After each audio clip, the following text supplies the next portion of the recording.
Hello, Weirlings, it's your friendly neighborhood lizard lady.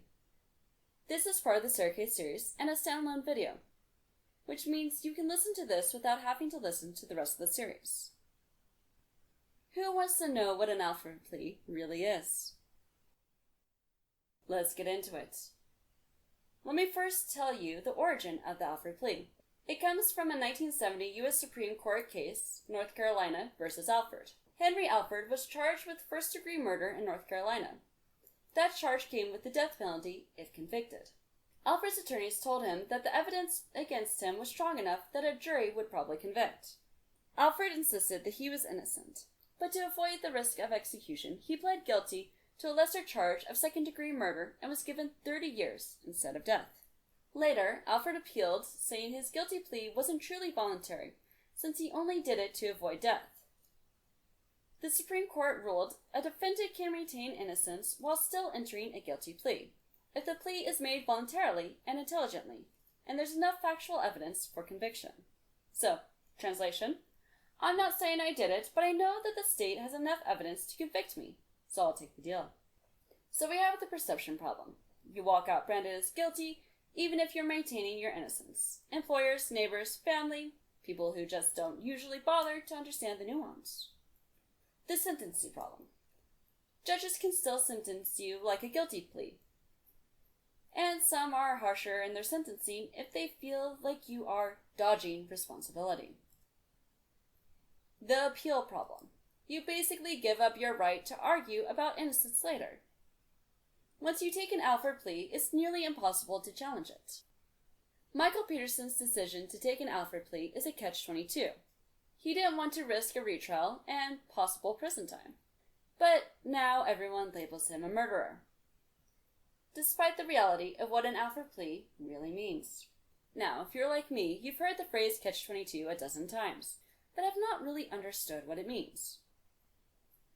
Basically, it's a no-win situation when the rules or circumstances contradict each other so badly that you can't succeed no matter what choice you make.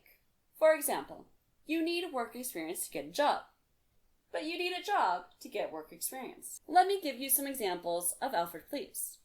The West Memphis Three, Damian Eccles, Jason Baldwin, and Jesse Misskelley Jr. After years in prison and doubt about their guilt, they entered Alford pleas in 2011 to guarantee their release.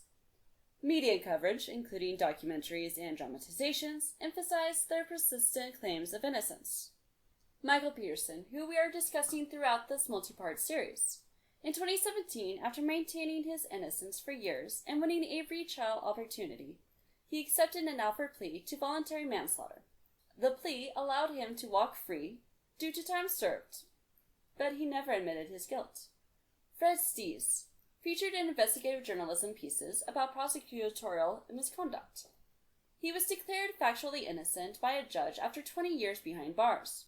Instead of a full exoneration, he was offered and accepted an Alford plea, just to get out of prison.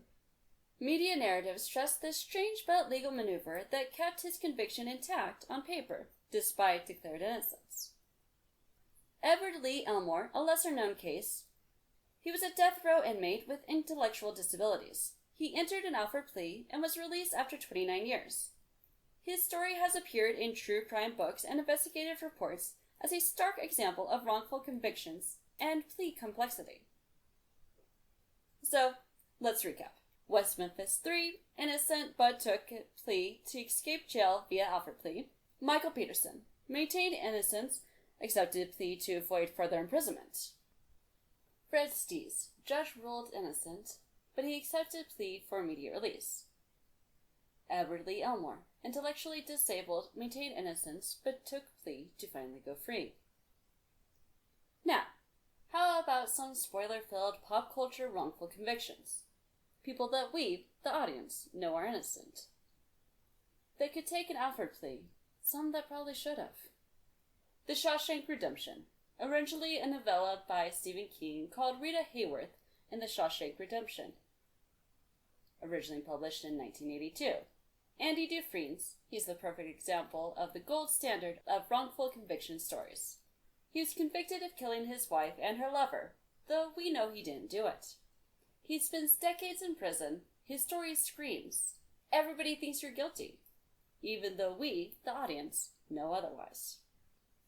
The Green Mile, originally a novel, again, by Stephen King, published in 1996. John Coffey, pure innocent and literally magical, but he is convicted of murdering 2 girls because of racism and circumstances, and is executed via electric chair. The Fugitive, 1993, actually inspired by the true story of Dr. Sam Shepard, 1954. Dr. Richard Kimball is wrongfully convicted of murdering his wife, and the whole movie is him on the run, trying to prove he didn't do it. The Scream franchise, 1996 to present as of March 2026. Cotton Weary, who, can I just say, Liev Schreiber and Tyler Mane were incredible casting decisions for Sabretooth, for very different reasons. Cotton was wrongfully convicted of killing Sydney's mother before being cleared in the first film. American Horror Story Asylum, 2011. Kit Walker is wrongfully accused of murdering multiple women when it is in fact aliens and Bloodyface. He is then thrown into Briarcliff Asylum. Not a wrongful conviction, but a miscarriage of justice. Les Miserables, originally a book by Victor Hugo, published in 1862. Jean Valjean steals a loaf of bread to feed his starving sister and her children, and is sentenced to 19 years in prison. That's not justice. That's the system failing its people. Candyman, originally a short story in Books of Blood by Clive Barker, published in 1985. Daniel Robitel is wrongfully killed and turned into an urban legend spirit of justice. Horns, originally a novel by Joe Hill, Stephen King's son, published in 2010, Ig Parrish wakes up to find he has grown horns on his head, and people reveal their darkest thoughts and secrets around him. He is accused of murdering his girlfriend. He investigates the murder. The actual murderer confesses to him. Like many of my other examples, themes of wrongful accusation, vengeance, and the nature of evil are explored. I want you to consider something. In Hellbound, Hellraiser 2, another Clive Barker, 1988, Tiffany, who is mute, is forced to open the puzzle box. Pinhead and the other Cenobites basically say, yeah, nah, she didn't choose to open it. We're not a-holes, we're just cosmic sadists with a code. In the real justice system, innocent people end up taking pleas or going to jail anyway. But the Cenobites? Well, to them, consent matters. In the Cenobite court, yes, Tiffany opened the box, pled guilty of said act. However, they acknowledged that she didn't deserve the full punishment and accepted her plea of intentional innocence. Let's look at one more pop culture reference. In The Cell Block Tango in Chicago, originally a 1926 play inspired by true events, we see multiple women proclaim their innocence, yet describe how they killed their victims, usually a lover. This is their version of the 1920s Alford Plea, though it wasn't a thing yet. Now consider the Hungarian woman, Katalin Honyak, the one whose testimony we don't fully understand. I translated it using Google Translate from the lyrics provided by Genius Lyrics. This is what she said. What am I doing here?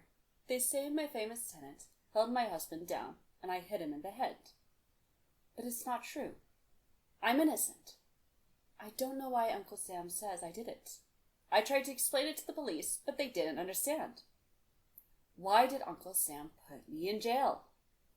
Then, when asked directly, she says in English, not guilty. Yet she is the only one who is hanged, when we, the audience, are fully aware that both Roxy Hart and Velma Kelly are guilty. And the other women on the cell block? Well, they may say he had it coming, but they actually did it.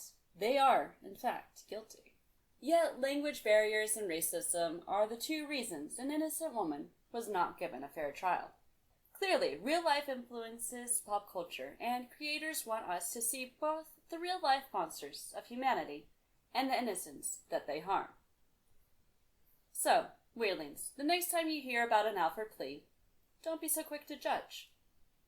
Sleep well, Weirdlings, and even the law has gray areas.